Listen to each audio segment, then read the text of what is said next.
सरकार प्रदर्शन तो उत्तर प्रदेश में कर रही है, लेकिन परिणाम पूरा देश ही नहीं पूरा विश्व देख रहा है और सराहना कर रहा है, प्रशंसा कर रहा है। और ऐसा नहीं है, गांव में सरकार की संवेदनशीलता की भी बहुत प्रशंसा हो रही है। एक छोटा सा उदाहरण भी देना चाहूँगा। एक तरफ जहां संगठित अपराधों का सफाया हो चुका है, एक फिल्म बनी घूसखोर पंडित, उसके निर्माता श्री नीरज पांडे थे और अभिनेता मनोज वाजपेयी थे। एक जाति को इस तरह से अपमानित किया गया, ये ऑल ओवर द वर्ल्ड पूरे विश्व में एक साथ रिलीज हुई, लेकिन संज्ञान उत्तर प्रदेश सरकार ने लिया, संज्ञान माननीय मुख्यमंत्री जी ने लिया और सबसे पहले उनकी FIR हुई और बाद में सुप्रीम कोर्ट ने, माननीय उच्चतम न्यायालय ने इस बात का समर्थन करते हुए उस पर रोक लगा दी। मेरा कहने का आशय यह है श्रीमान कि माननीय अध्यक्ष जी, महामहिम श्री राज्यपाल जी के अभिभाषण पर बोलने का अवसर दिया, इसलिए आपको आभार व्यक्त करता हूँ। श्रीमान, हम सभी सदस्यों का एक दायित्व है, हम सब लोग गांव से आते हैं, जनता से जुड़े हुए लोग हैं, तो जो सरकारी योजनाओं में अगर कोई कमी, कोई खामी रह गई है तो उसको निष्पक्ष ढंग से यहाँ पर रखने का दायित्व हम सभी लोगों का है। अभी हमारे पहले मनोज पांडे जी कह रहे थे, उनकी बातों को उनसे अपने को संबद्ध करते हुए ये कहूँगा कि एक बहुत बड़ी उपलब्धि पूरे प्रदेश में हुई है कि संगठित अपराध, ऑर्गेनाइज्ड क्राइम का जड़ से सफाया हो गया है। आज पूरे प्रदेश में ऑर्गेनाइज्ड क्राइम नाम की कोई चीज़ नहीं। व्यक्तिगत रंजिश में घटनाएं होती हैं, वो एक अलग विषय है, लेकिन उन घटनाओं के बाद जिस तरह से पुलिस कार्रवाई करती है, उससे बहुत से लोग हतोत्साहित होते हैं। श्रीमान, माननीय मुख्यमंत्री जी ने हम सभी लोगों को ये अधिकार दिया है कि हम अपनी विधायक निधि से असहाय लोगों का उपचार कर सकें। उसमें कुछ नियम अगर शिथिल कर दिए जाएं या सुधार दिए जाएं तो मैं समझता हूं कि काफ़ी लाभ हो सकता है। जैसे उसमें एक क्लॉज है, साध्य और असाध्य रोग। हम लोग जिसके लिए लिखते हैं ये आवश्यक है कि उसका रोग असाध्य होना चाहिए, तभी वो स्वीकृत होगा। उदाहरण के लिए हार्ट, कैंसर, गुर्दा, मूत्र रोग, अस्थि रोग और थैलीसीमिया, ये इसमें वर्गीकरण है।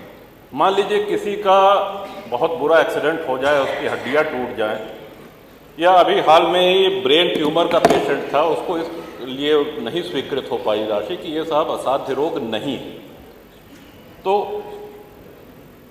जो भी घर वाले हैं वो तो इसी उम्मीद में उपचार कराते हैं कि ये साध्य हो जाए, सध जाए, स्वस्थ हो जाए। तो अनुरोध है कि अगर विधायक निधि से जो हम लोग देते हैं उसमें से ये असाध्य शब्द हटा दिया जाए। सरकारी अस्पताल में पैसा जाता है और बहुत से लोग ऐसे हैं जो अपना इलाज कराने में सक्षम नहीं हैं, तो मैं समझता हूँ कि काफ़ी लोगों को इससे लाभ होगा। इसी के साथ साथ श्रीमान, पिछले वर्ष भी हमने करा था कि आयुष्मान कार्ड के लिए जो पात्रता है उसमें जो 7-8 बिंदु दिए गए हैं, उसमें 9वां बिंदु है कि यदि कोई 60 वर्ष का है, उसका राशन कार्ड 2019 से है, तो उसमें जो सदस्य 60 वर्ष के हों, यानी पति पत्नी दोनों 60 वर्ष के हों। अगली बिंदु में ये लिखते हैं कि जो व्यक्ति 70 वर्ष या उससे अधिक का हो, तो ये भ्रम पैदा करता है श्रीमान। एक और इसमें एक बिंदु है कि परिवार 6 यूनिट का होना चाहिए, यानी कि पति पत्नी हो और उनके 4 बच्चे हों। आज के समय में हम लोग अच्छी तरह से इस बात को समझ सकते हैं कि कौन लोग हैं जिनके 4 से अधिक बच्चे हैं और कितने लोग हैं। तो श्रीमान, ये अगर क्लॉज इसमें से हटा दिया जाए तो मैं समझता हूं कि असली पात्र व्यक्ति को इसका लाभ मिलेगा। महामहिम श्री राज्यपाल जी ने माननीय मुख्यमंत्री जी के लिए, उत्तर प्रदेश सरकार के लिए कहा कि प्रदर्शन और परिणाम में पूरे देश में नंबर 1 है। सरकार प्रदर्शन तो उत्तर प्रदेश में कर रही है, लेकिन परिणाम पूरा देश ही नहीं पूरा विश्व देख रहा है और सराहना कर रहा है, प्रशंसा कर रहा है। और ऐसा नहीं है, गांव में सरकार की संवेदनशीलता की भी बहुत प्रशंसा हो रही है। एक छोटा सा उदाहरण भी देना चाहूँगा। एक तरफ जहां संगठित अपराधों का सफाया हो चुका है, एक फिल्म बनी घूसखोर पंडित, उसके निर्माता श्री नीरज पांडे थे और अभिनेता मनोज वाजपेयी थे। एक जाति को इस तरह से अपमानित किया गया। ये ऑल ओवर द वर्ल्ड, पूरे विश्व में एक साथ रिलीज हुई, लेकिन संज्ञान उत्तर प्रदेश सरकार ने लिया, संज्ञान माननीय मुख्यमंत्री जी ने लिया और सबसे पहले उनकी FIR हुई और बाद में सुप्रीम कोर्ट ने, माननीय उच्चतम न्यायालय ने इस बात का समर्थन करते हुए उस पर रोक लगा दी। मेरा कहने का आशय यह है श्रीमान कि एक और जहां सरकार दमदारी से काम कर रही है, वहीं संवेदनशीलता का भी पूरा परिचय दे रही है।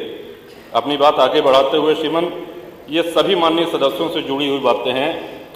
National highway authority of India NHAI ने बहुत से एक्सप्रेसवेज का, हाईवेज का निर्माण किया। उसके निर्माण में जो छोटी सड़कें थीं, जहां से उनकी मिट्टी जाती थी, वो क्षतिग्रस्त हो गई हैं और वो दायित्व NHAI का है उसको बनाने का। मैं समझता हूं कि NHAI अपने इस दायित्व का निर्वहन नहीं कर रही है। हम सब लोगों के यहाँ बहुत सी ऐसी सड़कें हैं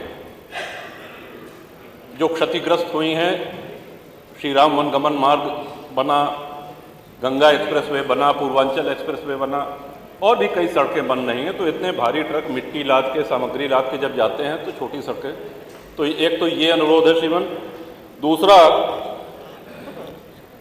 जल जीवन मिशन के तहत ये बहुत आवश्यक बिंदु है श्रीमान, सड़कें खोद दी गई हैं और उसी उस पर आज माननीय जल शक्ति जी मंत्री जी का जन्मदिन है श्रीमान, और मुझको याद है कि परसों माननीय सदस्य सड़कें खोदने से और जन्मदिन से क्या मतलब है श्रीमान? परसों रोमी जी का जन्मदिन था और उनकी सबसे अच्छी मिठाई का संस्थान है द हेजलनट फैक्ट्री। आपने पीठ से निर्देश किया कि भाई जन्मदिन है तो पूरे सदन को मिठाई बांटना ये तुम्हारा दायित्व है, ये मैं तुमको निर्देश देता हूं, ऐसा आपने कहा और उसका उन्होंने पालन भी कराया। एक एक माननीय विधायक को एक एक डिब्बा।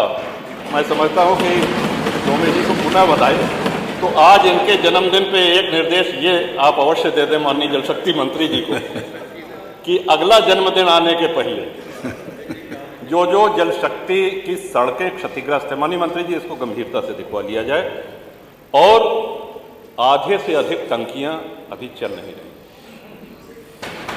नहीं चलती, तो जो बन के तैयार हैं उनको आपको विशेष ध्यान देकर के उनको चलाने के लिए पूरा प्रयास करना पड़ेगा। और क्षतिग्रस्त जो सड़कें हैं, हम सब लोग आपसे बहुत उम्मीद रखते हैं, बहुत आशा रखते हैं। और वो एक शेर है श्रीमन की, कौन सी बात कहाँ कैसे कही जाती है, ये सलीका हो तो हर बात सुनी जाती है। तो आपके सामने इन्हीं शब्दों के साथ इसके पहले कि माननीय अध्यक्ष जी बैठ जाने का आदेश करें, मैं महामहिम राज्यपाल के अभिभाषण का समर्थन करता हूं। जय हिंद, वंदे मातरम। आप देख रहे थे इन्वेस्टिगेशन टाइम्स न्यूज। हमारे चैनल से जुड़ने के लिए अभी सब्सक्राइब करें और बेल आइकॉन दबाना न भूलें। धन्यवाद।